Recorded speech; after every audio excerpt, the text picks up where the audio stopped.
seats, please.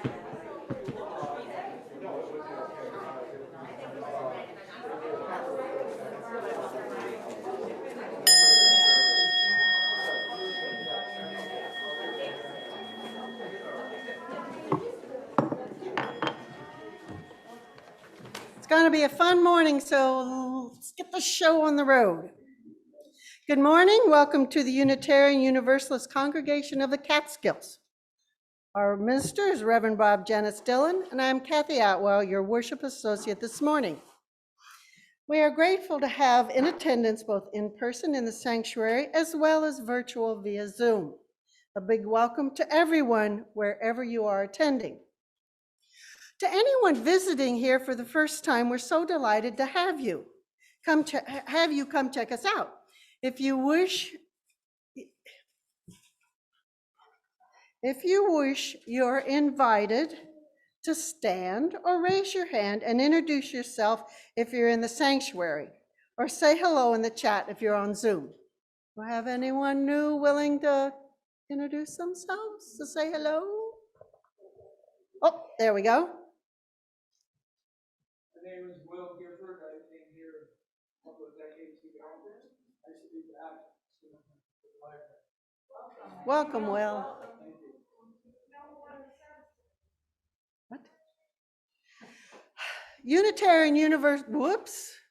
Oh, hello. Yay, well, welcome, Zoe. Be sure and stay afterwards. We got a lot of good treats and yummies. Unitarian Universalism is a liberal religious faith that carries no creed and welcomes all seekers. Whoever you are, whomever you love, wherever you are on life's journey, you are welcome here. We are guided by a set of principles and written sources that encompass the many ways we come to know and understand the world, the universe, and the divine. Thank you to everyone who's assisting with today's service. Our hybrid services are made possible by our technical team, Bruce Wilde, who is here in the sanctuary, who provides our live streaming pulpit. And our Zoom host this week is fill in the blank. Kristen. I left a blank, sorry. Our principles are important to us at Uucc Catskills, and we live our values on a daily basis. We affirm that Black Lives Matter. We are a welcoming congregation to the LGBTQ community. We are a congressional affiliate of the Ulster Immigrant Defense Network. We are an active voice in the efforts to address climate change. And we acknowledge that our sanctuary is built on Lenape ancestral land. If you'd like to contact someone here at Uucc Catskills, then go to our website and check for the list of people who are there. We don't have slides this morning, so I'm shuffling. We encourage you to read our monthly newsletter that's distributed through our email list.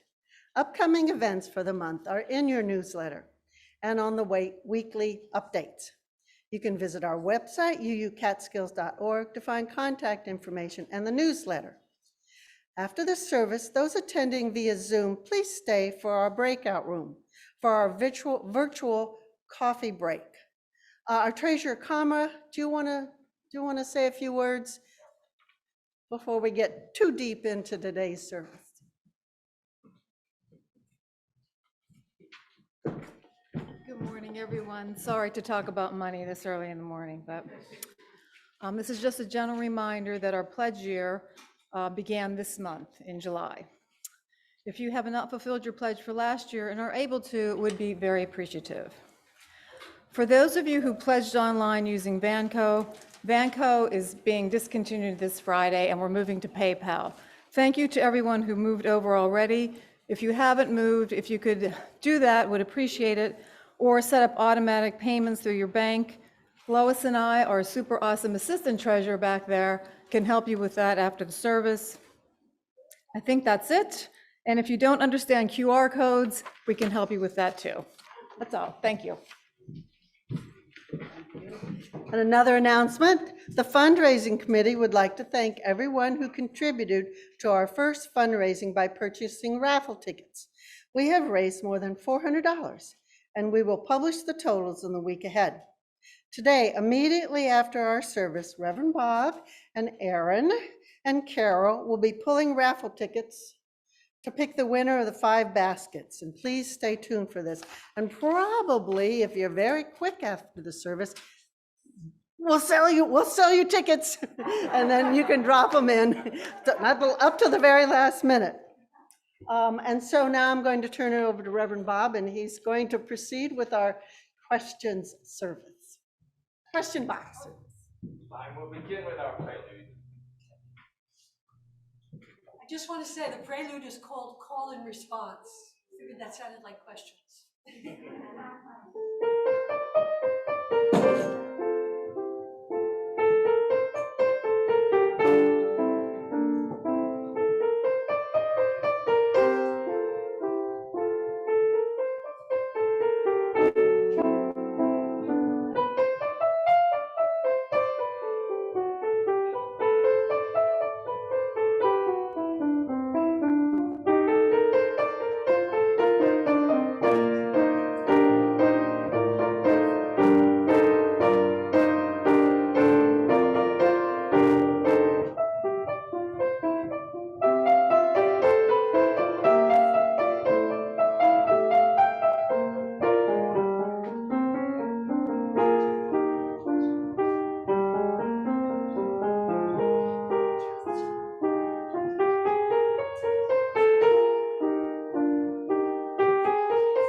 Good morning, everyone.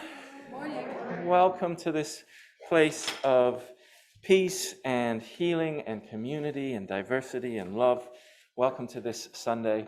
Welcome to summer. It's nice to be summer, right? So as you may know, we don't have an order of service today. We're doing things a little bit more informal than we do some Sundays, but I'll let you know what's happening when it's happening. Don't worry. It'll be our typical 6.5-hour service. No, it's just an hour, and after the service, as you heard, there is our raffle. There is time to buy raffle tickets.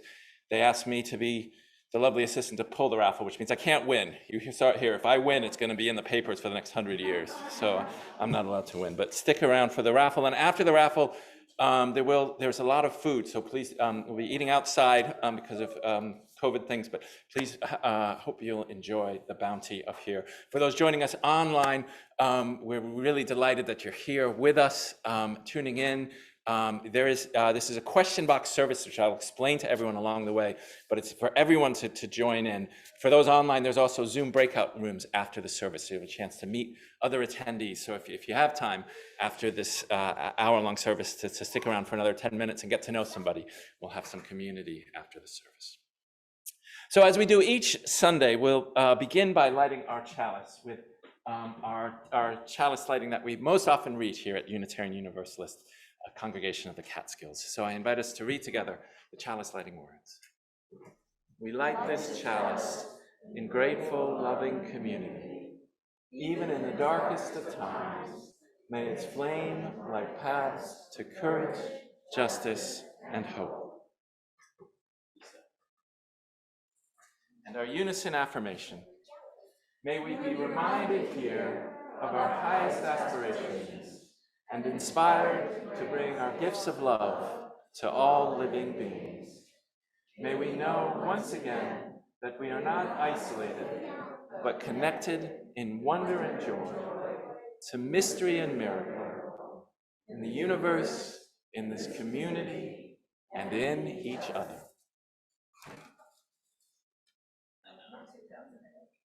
$1,008. When our heart is in the holy place.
I wonder who made this curtain.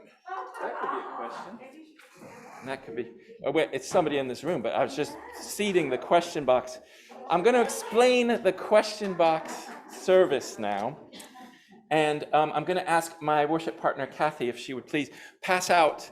Everyone, you get one of these little slips of paper, the recycled paper, and then if you could take a pen or share a pen, there may not be quite enough pens, but we can always share. And how this works, it's a service that many Unitarian Universalist congregations use. We kind of revel in the questions a little bit. We don't always know all the answers, but we like the questions. So you're going to be invited in the next few minutes to write a question on that piece of paper. For those of you watching online, if you would just put the question in the chat, there should be a chat button on Zoom. It's usually on the bottom or on the left or the right, and then you can type in a question. Now, this question can be absolutely anything from, something about the Bible that I may know, or why is the sky blue, which someone may know. I'm sure someone here knows that. Or what's the best ice cream flavor, which is black cherry, as everyone knows. Or why is there suffering in the world, which is a hard one. So any question you have, if you know everything, then this is probably going to be a meaningless exercise. But if you have any questions at all, and I know we have Google, we can all put questions in, but it may be these questions, maybe the questions that are a little harder to answer perhaps, or a question that you have always found challenging in your own life. So you're invited to put any question on there, and it can be a very serious question, it can be a very silly question, that's really up to you. And instead of a sermon today, I will try and address all these questions. I probably won't have a definitive answer to all of them, but we'll kind of go through the questions. We may not have time for all of them. Some of the answers may be quite brief. But that's what this service is about, called a question box sermon. So you're invited to write one question on there. If you don't have a question, that's okay, but feel free to ask. Any question is welcome. So we've got a time for all ages, which is about questions. In fact, this is a story called The Child Who Asked Too Many Questions. The child who asked too many questions. And I didn't know if we had a volunteer to play the child. Does anybody want to play the child here today? Doesn't have to be a child. Anyone? Hey! Debbie. Yes, please. If you just come up right here. Meet Debbie, thank you. So this is, thank you so much for volunteering, much appreciated. And so I'll just say when, I'll give you the question when you read it. So,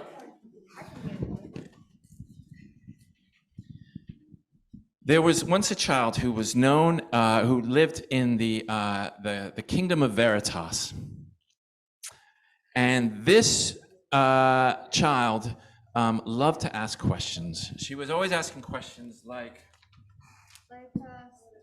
Why is the sky blue? and her parents would say, I don't know, it's just blue, that's just the way it is. Or she would ask, why can't I have more dessert? and I don't, because I said so, said her dad. Which wasn't much of an answer. Or she would ask, What is the square root of 37, 8, 4, 9, 2, 5, 6? And Dad, I don't really care about that. I want to know why I can't have more dessert. And Dad always found it challenging and didn't know the answer and thought, this child asked too many questions.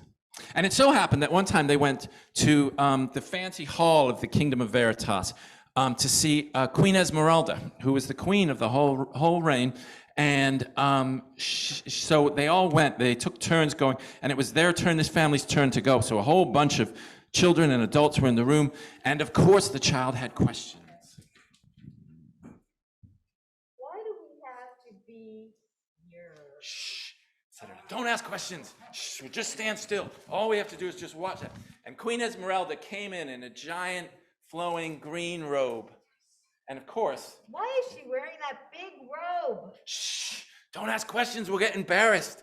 And her parents got very nervous about all these questions. And the Queen Esmeralda got closer and closer. And the child thought, oh, stay quiet, I won't ask anything, I'm going to be really good. But she couldn't help it. She was a question asker.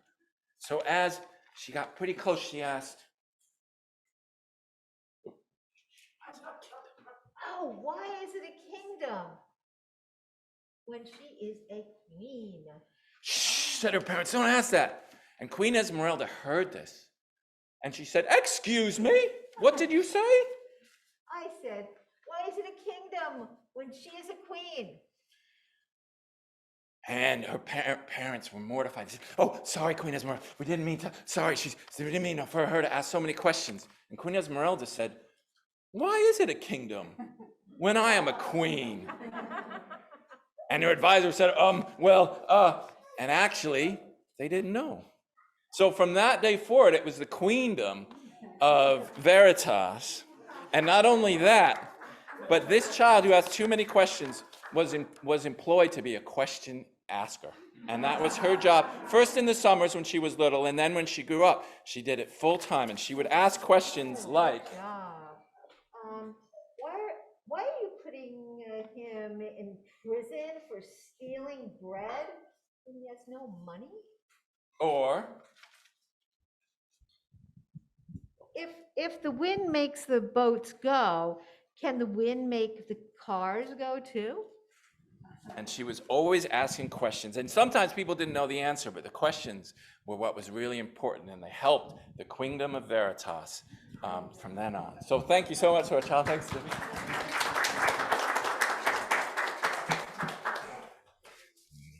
So that's the idea of everyone asking questions. So we're going to pass the Wonder Box around. If you have, has everyone had a chance to ask questions, or are you still thinking? I'll pass it around a second time in a minute, but if you have your question already, feel free to plop it in there. And the children are going to be going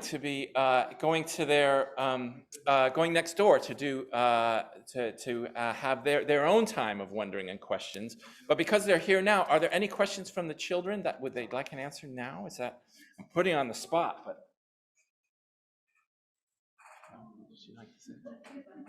Anyone like to know? Okay. Well, so we're going to sing our children out to their classes. Keep on asking questions. It's really important. Keep asking. Keep wondering why things are the way they are. And who knows, they might change.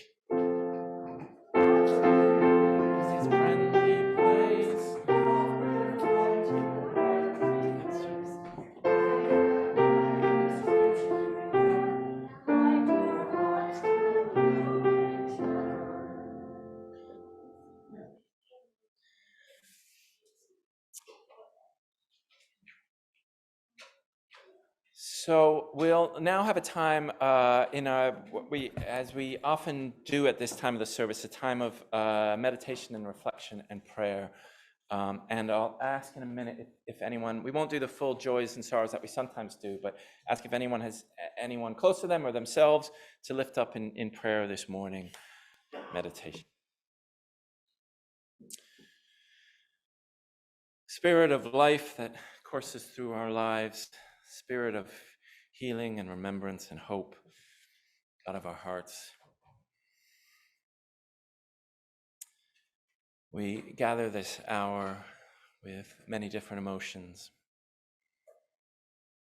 Gather in the joy and gratitude for this life we share. Joy for this time of summer. Gratitude for the harvest and the bounty and for all that we have in our lives, even when we struggle to have enough. May we realize how much blessing and how many good things are in our lives and how many good people are in our lives. We are holding one of those good people, especially in our hearts now. We keep Jonathan Sellers in our hearts as he died last night. Keep his wife and his family in our prayers.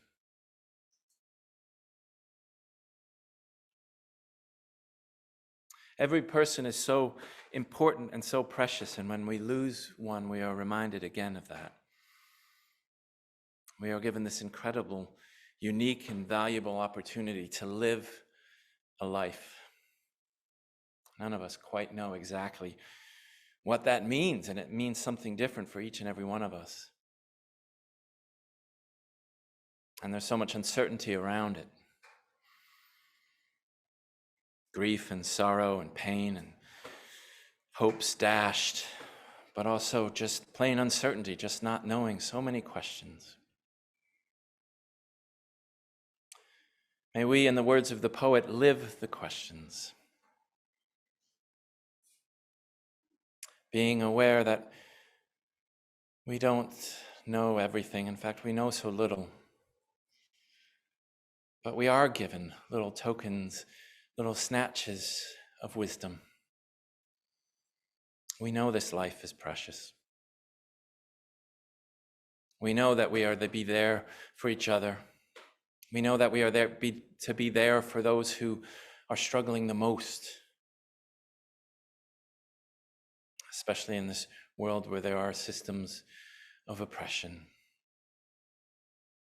where some people struggle so much more than others. We are there to be with those the least among us.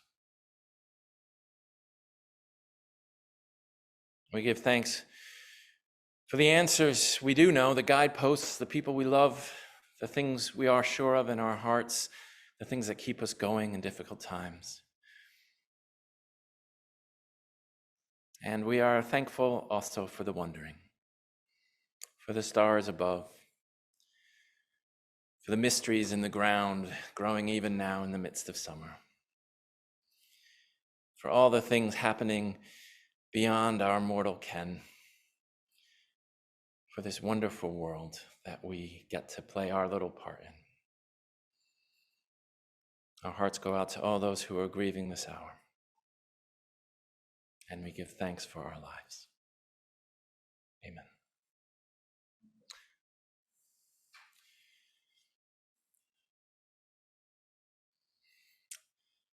We'll now have a time of music and personal reflection.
May we know peace in our hearts, in our lives, and in our world, and in our shared community. We have a reading now, which goes with the occasion as I scramble with these questions. These are good questions. It's lucky I know all the answers. And then we'll come to our question box. And this, Kathy found this. I think it's a wonderful poem. So thank you, Kathy. I collected this bunch of poems years ago, and when I was looking for something today, I thought, oh, this is kind of fun. It's from Stories I Ain't Told Nobody Yet by Joe Carson. The day I married, my mother had one piece of wedding advice. Don't make good potato salad. She told me it's too hard to make and you'll have to take something every time you get invited somewhere. Just cook up beans, people eat them too. My mother was good at potato salad, and part of the memories of my childhood have to do with endless batches made for family get-togethers, church picnics, civilian suppers, Democratic Party fundraisers, whatever event called for potato salad. I'd peel the hard-boiled eggs. My mother would pack her big red plastic picnic bowl high with yellow potato salad. She used mustard.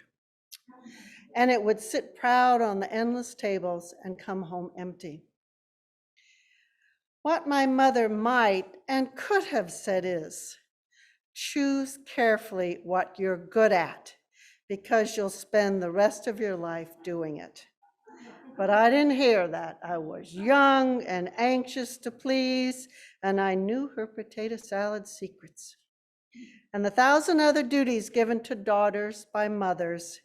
And sometimes I envy those women who just get by with a pot of beans.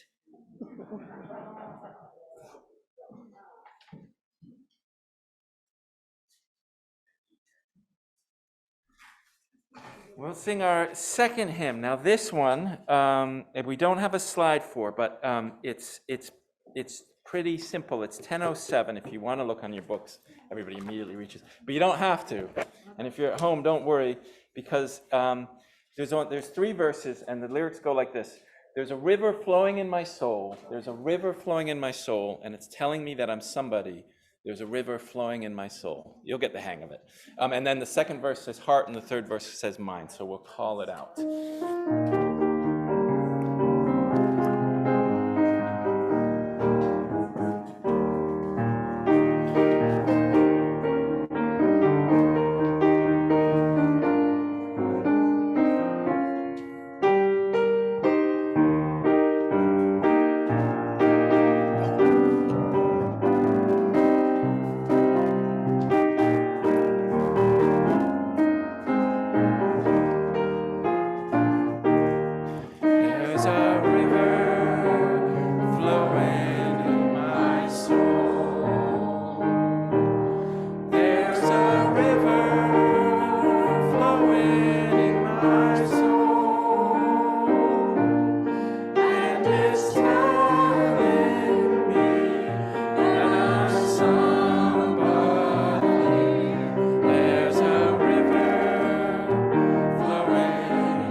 Now, I'm not stalling honest, but we forgot to have the offering. So we take an offering each Sunday, which is a vital part of what we do as a free community, gathered community, that we support ourselves. And so thank you for whatever donations you can make to support this congregation. We also share the plate with somebody, even the minister has a question. What is it this month? Ulster Immigrant Defense Network. We're very proud to partner with Ulster Immigrant Defense Network to support immigrants in this community. So thank you for all your donations. They're not required. Thank you for coming. Thank you for donations of spirit as well. And now we will take our offering. Thank you, Catherine, for the opportunity.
Thank you for all you bring to this community. This is a community of, we all share in the gifts and the responsibilities of being a part of this community, and we all bring our own gifts. And I'm saying that because I may not know the answer to all the questions, so I may need to ask you. So we'll begin with the ones on Zoom, so I don't forget them, because we've got several good ones here. I'm going to make this large so I can see, excuse me. Okay. Why can't I hear behind a mask? Masks are tricky, aren't they? They're hard. I know we're wearing masks to protect each other, and I'm grateful that we are, and just acknowledging that it's not easy. And I don't know why it affects hearing, but I've heard that from many people, and I know it affects me in lots of different ways. So I don't know. 0 for 1, that's not a great start. A few words about Origen, who I understand is a key figure in the Universalist side of things, from Andrew.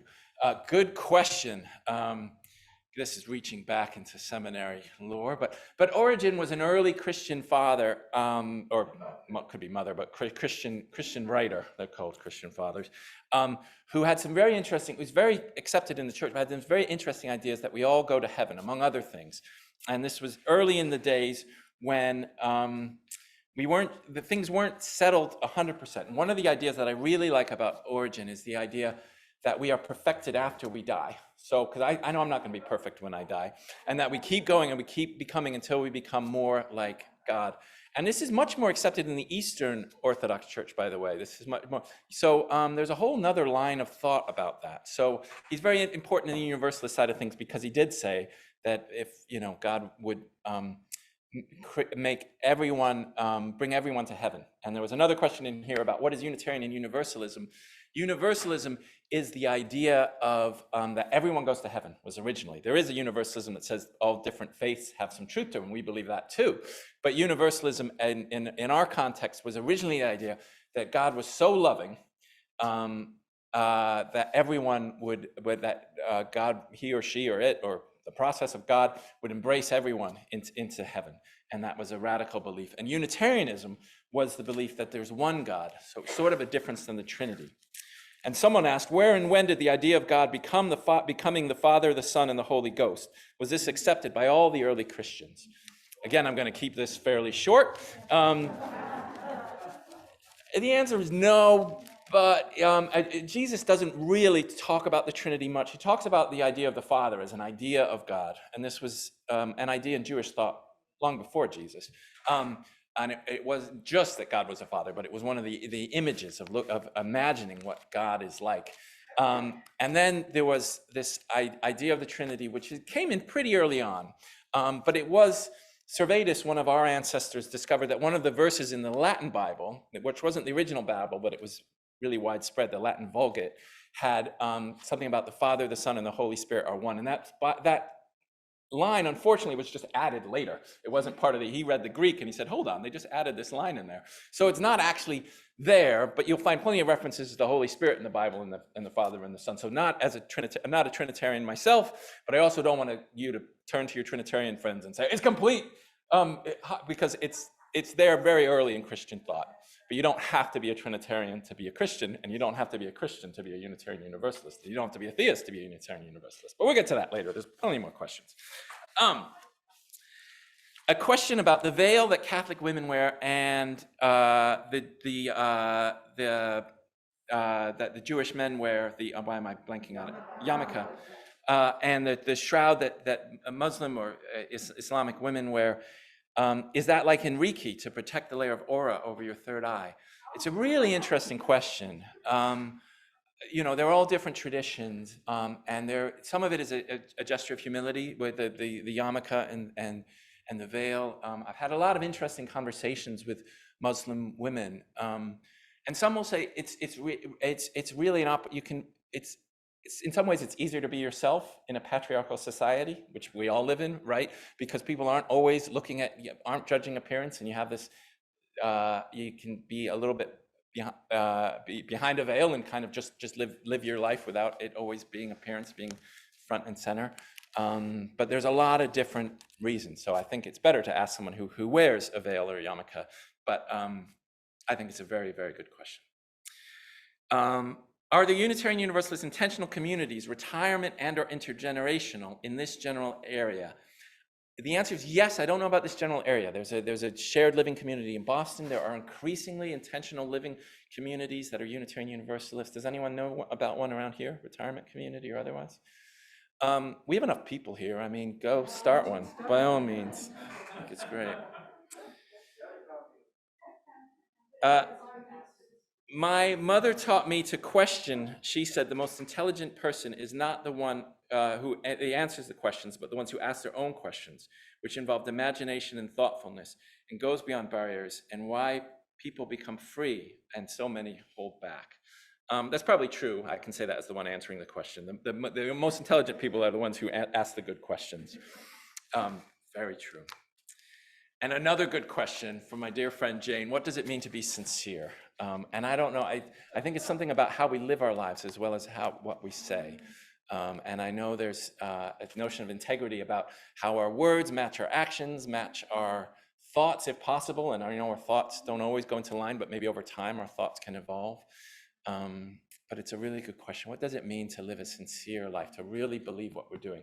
And I do think there's something, sometimes we have to fake it till we make it, to use the old phrase, right? Because we may not, idealism, we may not completely believe it, but I think it's sincere if we're actually living into it. It's one thing to say it and pay lip service to it, but if we're not sure we quite believe in hope, but we're going to go out there and try and live that life and see if try it on and try to live into it and grow into it, I think there's something to that. So I think there's something, sincerity doesn't need to be completely being in an alignment in everything about our lives, but that could be one. Could time be going faster because we look at our phones so often to answer our questions?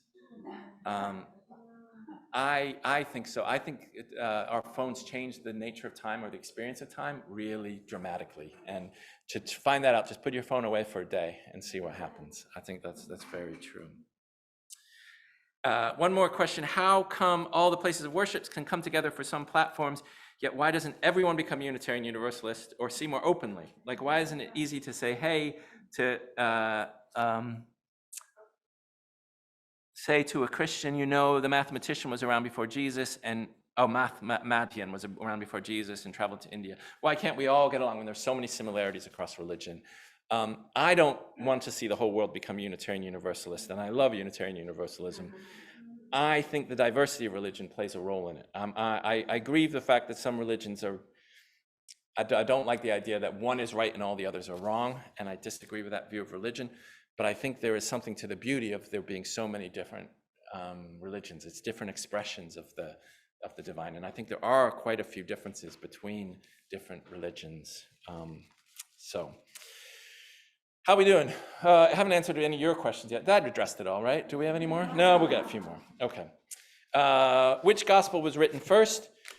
Possibly the Gospel of Mark. This is modern scholarship. It could be wrong. The letters of Paul were said to be written first, and then the Gospel of Mark, and then Luke and Matthew bring in some of Mark, and then John was written later. I read a lot on the internet about this stuff. Different people will disagree with that, but there you go. Mark. There, I want a definitive answer, sort of. Why do you believe so many people in our country identify as born-again Christians? My thoughts on this are as follows. I think we live in a time of great uncertainty, and as Karen Armstrong has written about, if you're interested in this, uncertainty is a time when, and doubt, when a time when more fundamentalist versions of religion, like be it Islam or Christianity, tend to come to the fore, because people are looking for something that's clear. And not everybody are different personality types, but a lot of times somebody, or at some point in life, likes something that really gives all the answers. So because life is complicated enough, so they like having something that's quite, and I think the other thing, I was involved in an evangelical Christian community when I was in my 20s. And I think they're emotionally powerful, and it was very diverse as well, racially diverse and class diverse. So I think those are two answers to it. I think it's that kind of the certainty, and I tend to be non-dogmatic, so less certain, but that idea of having that sort of certainty, and the fact of some kind of community in a secular capitalist society that often is lacking in community. So I think they're looking for something that's similar to what people in this room are looking for, maybe in a different expression. There may be shadow sides to that and negative sides to that as well, but I also see some genuine human need in that born-again Christian. And I can at least sympathize, if not empathize, with that. Relationship between Unitarian Universalists and God. We pray to God, but we also welcome atheists. How does that work, and how do atheists feel about it? We could have, 600 answers in this room with 100 people. I love Unitarian Universalist community because of this diversity, and it's not easy. Another question that someone asked, is what does prayer mean? And I think that's a good question, whether we're theist or not. Some don't pray, and they're totally not necessary. You don't have to pray, but I think prayer is an expression of the heart, an expression. It's not always getting what we want, but it sort of can change us when we pray, and it changes something sometimes to just say out loud what we want, what we're hoping for, what we're hoping doesn't happen, what did happen, and we really are sorrowful that it did. So it's something about, I think, language, expression, right? About saying something out loud and saying something in the heart out loud and saying, I'm broken right now, or, I don't know where to turn. And something about saying that and admitting that out loud, I think is really powerful. So for an atheist, I think would have a different, would certainly not have a belief in God typically, and might not pray. But some atheists pray and some don't. There are many other. Meditation is different from prayer, and is a way of, instead of asking the questions, living in the questions, being present to the moment, along with all those emotions in those questions. So I think there's no one answer, and I won't open this up because of time, but in coffee hour, we'll have the definitive answers by the members of this congregation. What does it mean to become a member of the Uucc congregation? We had a membership Sunday, and we were delighted that so many people joined. It means you're a part of this community. All of the collective decisions of the congregation, including ministers, buildings, all that, are voted on by the whole congregation. So we come from a democratic tradition. So the congregation decides what happens to the congregation. And though there's a UUA, an association of congregations, that's to help the congregation. The congregation is its own authority. So it means a great deal to join and become a member. And it means a certain level of commitment too, because of what happens is down to you. So that's the short answer of what it means. Another one related to that: who created the arts and crafts in our sanctuary?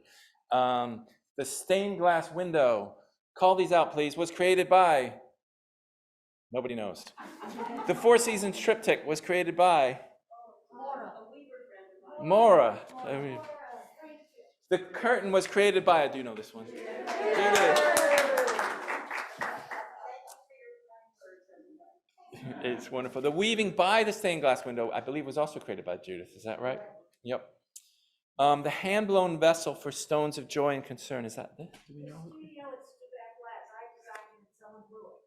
Designed by Paula and blown at the studio Steuben Glass. And the quilted 1958 to 2008 wall hanging.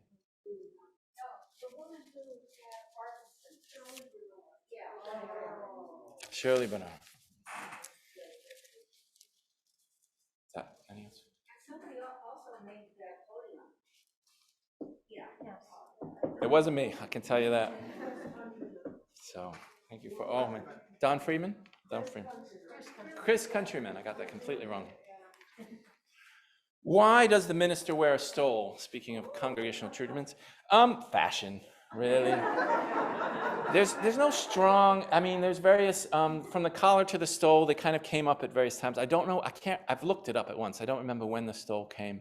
I wear it to kind of be like, oh, I'm in worship now. And it helps me to think, okay, this is it. And all of these were made by congregations, not by me. So it makes me realize that it's not my own work, and I'm not doing this by my own power, but people have helped me to be here. So it means that I am not completely my own, that I belong to someone else.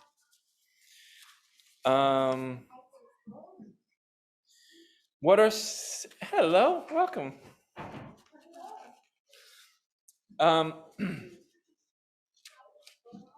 Well, while we're talking about me, why did you become a UU minister? For the job perks. It was cushy.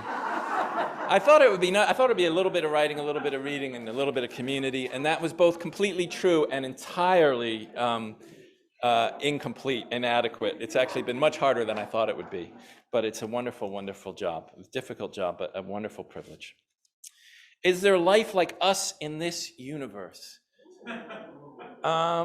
Yeah, I think probably at other congregations there's life like us, right? No, it's a good question. Yeah, first we find life here. What do people think? How many people think there's life like us at this? Well, I mean, life, I guess. Maybe conscious life. Is that the conscious? Is it maybe a question? I've been so waiting to know for so long. So if somebody could find out the answer to that, that'd be great. Similar theme, how do we talk to those who differ from us, religious or politically, and maintain loving contact? Wouldn't it be great if we thought about people who live differently than an alien life form? And I don't mean like racism, like thinking of othering people, which is another question in here, but I mean, if we actually had this curiosity for people who are different from us and said, oh, there's this big bridge, like if we met an alien species and we were really curious about them, we would have this incredible reverence. So if we talk to someone who's different and we're really curious, I think coming from the attitude of curiosity rather than immediately drawing those divisions could be really interesting. I know it's not that easy when you have a family member who's been promoting an obnoxious belief over and over, and a belief that really belittles you or others as a person. Then that takes a lot of work and a lot of oomph or faithfulness, however you want to look at it. Can we save the planet and ourselves from climate change? What do we think, gang? I think the planet is here. I think it's going to be changed dramatically. I don't know. And I think we have to face that we're past that point. But I also think maybe that's a good thing. We've only been here a blink of an eye. Like the whole thing has been here a blink of an eye. Like if you look in geological terms, like consciousness has been here. Consciousness is this fascinating little experience in life. And now consciousness is going to change a little bit, and maybe we'll learn better ways of doing things, and we'll do things in a better way. So yeah. Here's another question related. Why do some flowers have a wonderful scent and others do not? Anybody know? Anybody know flowers? Good genes. Or maybe they just don't want us around. I don't know. There are some flowers that don't. Origins of the term Unitarian Universalism. Why can't everyone just love each other? How do you make that happen? I don't think that you can. I think it's up to each one of us to love each other. And how we do, I'm not quite sure. Do we all share a deep sense of community here at Uucc? I don't know. That's a question for us to add, do we? I think we need to deepen that community. I think it's been challenged by coronavirus, honestly. And so I think we need to build it up again, and we can build it up new and build it up better. Maybe that's kind of like the climate change question, right? We can do something, build something better, and we have a responsibility to do that now. Do we have free will? Well, I'm obligated to say yes to that one. Why isn't life more fair? There's a wonderful story from the Muslim tradition of a child who wasn't getting enough.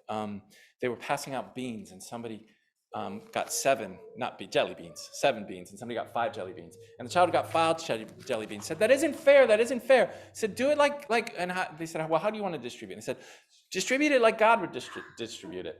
So the mom said, okay, and gave one 10 jelly beans and the other child 2 jelly beans. Now that's a story without a resolution. It doesn't say, and I love this it leaves it open. But I wonder if part of the wisdom of that story is we have the responsibility to try and make things more fair. But life isn't fair, and the question is, what is our reaction to that? Because it very clearly isn't fair. Why is black cherry better than maple walnut, which is my favorite ice cream flavor? Life isn't fair. What can I tell you? It's not.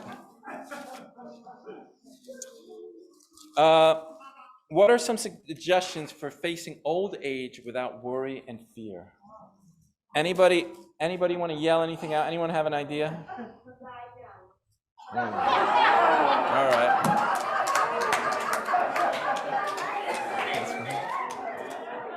I was going to say ice cream, but that's a little more.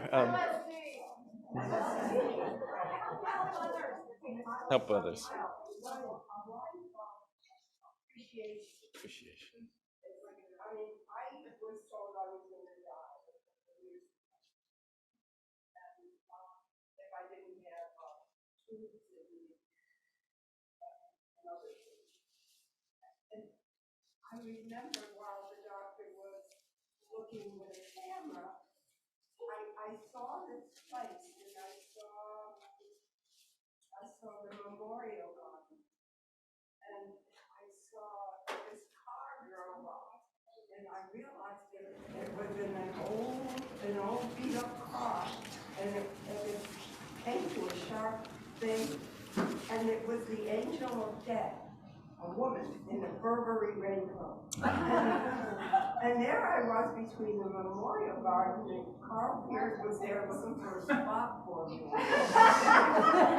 But I felt all of a sudden just overcome with love and appreciation for having had a life and having had this place in my life. And I don't hang on to life. You know, I'm a little bit like a Buddhist, I just let it go, and I think people don't feel that they have to always be young and gorgeous, and I forgive myself an awful lot for all the bad things I've done now. How small I am, and all the words and things about me. But I think if you're conscious, every all the past. Thank you, Bobby. Thank you. And I'm sorry that I know not everyone could hear that. Wonderful. I can't repeat it like as Bobby said it, but talking about being grateful, she saw the angel of death in a Burberry coat in the car walking through the thing. As it was a woman, and through a process decided to be grateful and forgave herself for the things, the dumb things we all do, and just be able to appreciate life and not try to be as young or health be perfect or glamorous or all those kind of things that we sometimes have to let go of, and we're constantly letting go of. So I think it's wonderful. Give Bobby a call if you didn't hear that, because you should hear it. I'm just curious, how is anyone in here happier now than they were in their 20s, than they were in their 20s, 30s, 40s? So there are. So just to let people younger know, it's not. Don't be too despondent. How and why, this kind of ties in, impossible question, how and why is it that we as humans can be so loving, patient, kind, and compassionate towards others, but don't treat ourselves with the same gentleness? Why are we so hard on ourselves? I don't know, but I think that's a great question. I think we are so hard. Part of it is learning to forgive ourselves. Sometimes I think it's a good exercise to try to imagine ourselves as another person. What would you say to somebody else? Because we're often a lot harder on ourselves than we are on somebody else. And just to be gentle towards that person that is yourself. I don't know, Derek Walcott has a wonderful poem about greeting yourself, coming in and serving yourself breakfast and welcoming yourself to tea. If you saw yourself come to the door of your own house, would you welcome yourself in? With all the flaws and imperfections and everything you know about yourself, wouldn't you welcome yourself in and say, sit, eat, spend time with me? So it's welcoming ourselves. Why is the radical right so popular politically now in this country? I think I said a little bit of it. I think it's also politically, we're becoming more divided and more comfortable with divisions. And yeah, it kind of does feel like it's two Americas at the moment. And I think that won't stay like that forever, but I do think the immediate future is going to be a little rocky. How can the color of a person's skin possibly matter? Yeah, I mean, there's a whole history to how racism was invented, right? And it was just at the Museum of Natural History in Boston with Agassiz and the theory of the races, which was completely bogus, but it was built to create an agenda that supported power and supported things the way they were, and it was just comfortable for things to be the way they were, and it matters because of history, really, and it matters because things aren't fair yet, and it shouldn't matter. And slavery, right, it matters because of slavery, and it was used to justify slavery and other evils, and that's why it matters. It shouldn't, but it does because it's where we are now, and we need to do something about it. Why me? I don't know. I'll tell you why, actually, because if it was me, I couldn't deal with it. So it's you because you're the perfect person. Although it may not seem like it, you're the perfect person to deal with that. But it's a good question. It's a good question. I ask that all the time. Can a UU believe whatever they want? I would say no. I would say we have our 7 or 8 principles. They might become 8 principles. But also we have this idea of we are a people belonging to certain commitments to justice and commitments to hope and commitments to diversity and integrity. So it's hard to put those into words. I think in terms of like what religious belief you believe about the number of angels, I think you can have a lot of different beliefs about that. But I think about how we live our lives, we can't believe everything we want. And I think the important thing is that question about sincerity, about really being who we are, being sincere. We can't just fake it and say, well, who cares? We really have to be sincere to be a UU about that process. Even though we don't know everything, we have to be sincere in how we live. What happens to us after we die? What happens after life ends? Is there an afterlife? And if so, will there be chocolate?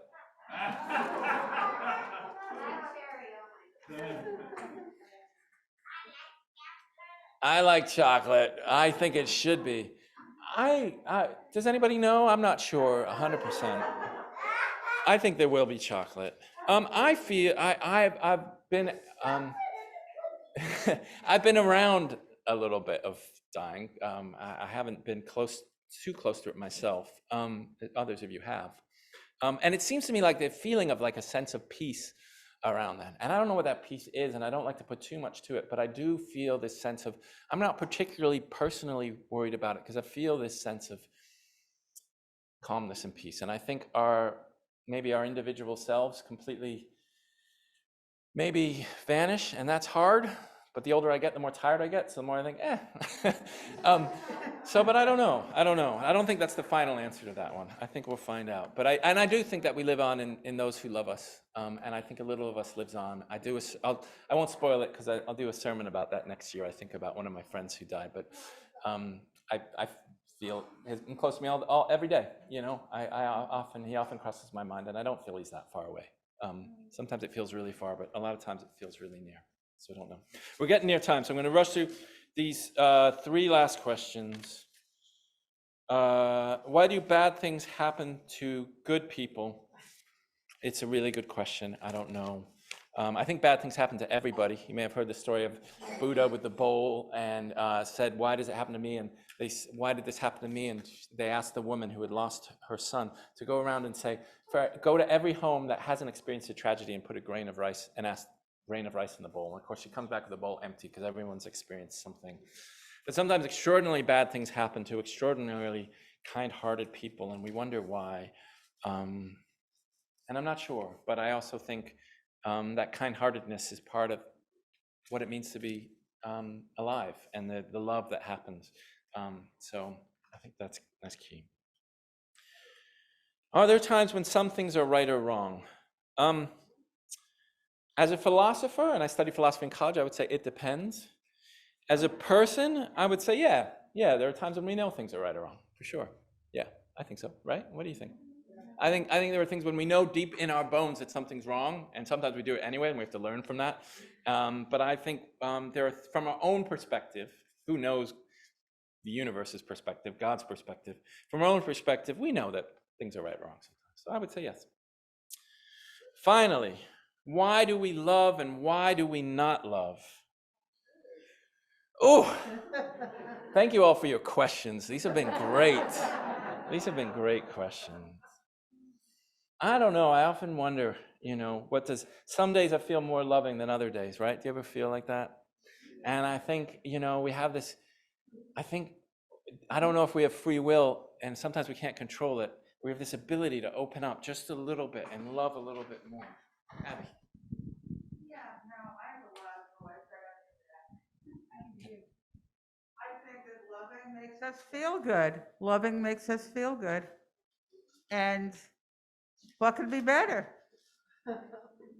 Loving makes us feel good. I think it is good to love. Doesn't mean it's always easy, but we have that opportunity to open our hearts a little every day. And that, if I remember, I try to make that my prayer, to sort of open my heart a little bit. And it doesn't mean that I'll love everybody perfectly every day, but I think if we see the opportunity, we can love a little bit more and just open our hearts to love people who are different from us, to be curious about the world, to love the world, which is full of so much mystery, and to love what's good and what's right. Sometimes it's hard to love the right path in life, the path of commitment and the path of sincerity and integrity. But I think we can open our hearts a little bit to love. And I don't know why we love. I think it's just a miracle sometimes, but it does feel good when we can love, doesn't it? So that's why. We're running a little late. 1 minute. Go ahead. Yep. I volunteer for family food stuff.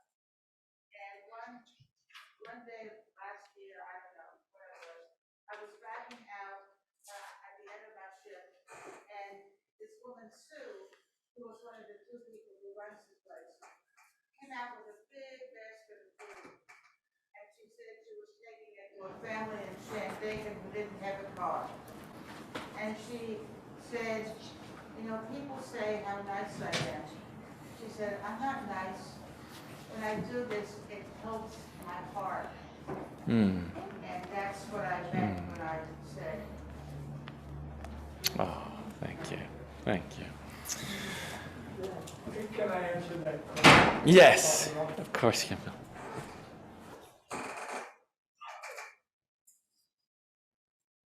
Well, people like Jonathan Sellers.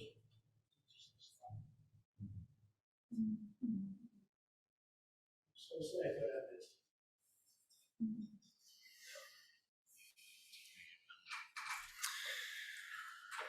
Keeping Jonathan in our hearts, he was deeply loved, and he was a deeply loving soul. So we keep let's share that love into the world. Whoever you are, whether you love maple walnut or black cherry, whatever you believe or hold in your hearts, however you live your life, you are loved and worthy of love. And so let's share that love with one another. Let's do our best to open our hearts, to be as there for one another as we can in this amazing journey we call life, that is so mysterious, so brief sometimes, so difficult sometimes, and also so glorious. Let's try and love one another. So if I got any questions wrong, you can answer them during the break. We're going to have the raffle right after the service, and then a chance for community. We'll sing our closing hymn. It's number 1024, When the Spirit Says Do. 1024.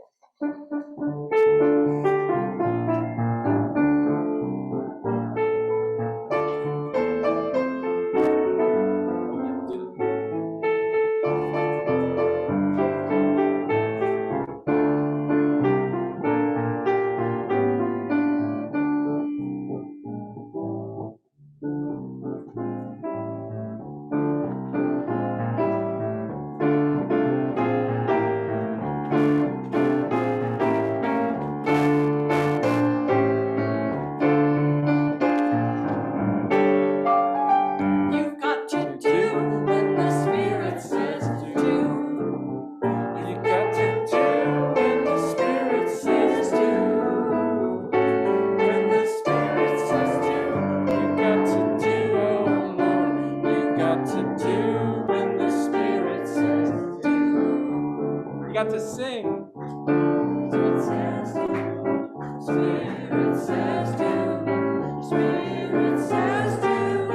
Spirit says do. Spirit says do. Spirit says do. You've got to sing when the Spirit says sing. Sing when the Spirit says sing. When the Spirit says sing, you've got to sing, oh Lord. You've got to sing when the Spirit says sing. Spirit says sing. Spirit says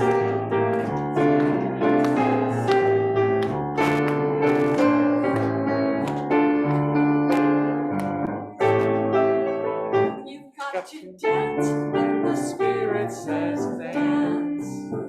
you've got to dance when the Spirit says dance. When the Spirit says dance, you've got to dance. You've got to dance when the Spirit says dance. Spirit says dance.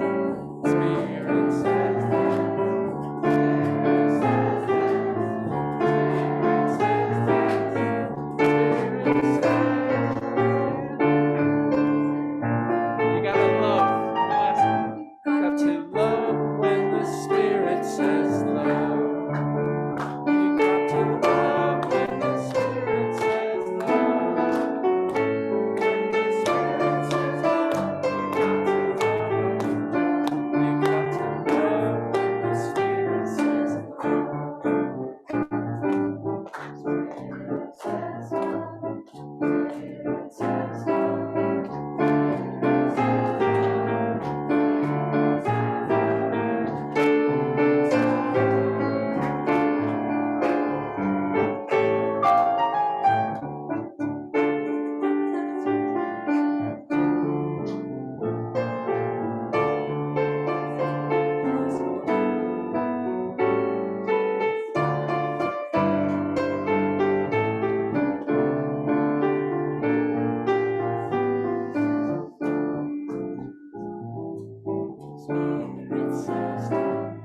Spirit says do. Spirit says do. Spirit says do. Spirit says do. Spirit says do. Spirit says do. Spirit says do.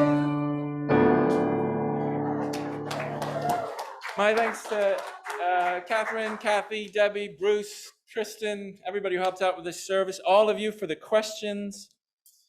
Keep on questioning, keep on wondering. It's how we make the world better. Keep on asking those questions, and also know what you know, what the Spirit says in your heart, that it's a good day to be alive, that we miss and mourn those who we love terribly, but also that we know we're so grateful to be here with the people that we love. Let us go forth into this day and love one another as best we can. Make the most of this world. Not that we know all the answers, but that the questions and the living and the ice cream and all the things that make life so good are so glorious and grand. Let us live well together. Amen.